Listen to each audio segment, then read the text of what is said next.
ഇതുപോലത്തെ 100 വണ്ടി വരും. 100 വണ്ടി. അത്രയ്ക്ക് വേണം. ആ വണ്ടി ഇത്തിരി കൂടിപ്പോയില്ലേ? ഭരണകൂടങ്ങളുടെ കൊടും ഭീകരതകൾക്ക് മുമ്പിൽ ഒട്ടും മടിപതറാകുന്നിട്ടുള്ളവരാണ് ഞങ്ങൾ. രക്തസാക്ഷികളുടെ ചോരയിലും ധീരതയിലും പടുത്തുയർത്തിയ ഒരു പാർട്ടിയുടെ യുവരക്തമായി ഞാൻ പ്രാണൻ വെടിഞ്ഞും പാർട്ടി രഹസ്യങ്ങൾ ചോരാതെ നോക്കും. എന്റെ ജീവന്റെ അവസാന തുടിപ്പ് വരെ ഈ ഹക്കീം പൊരുതും.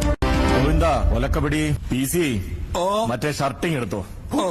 ഇതില് ചോര പറ്റിയാ പോവില്ല. ഹക്കീം പറഞ്ഞ പ്രകാരമാണെങ്കിൽ ഇതിനിത്തിരി സമയം എടുക്കും. ഇതിലും വലിയ പീഡനങ്ങൾ നേരിടാൻ തയ്യാറാണ് ഷമീറെ.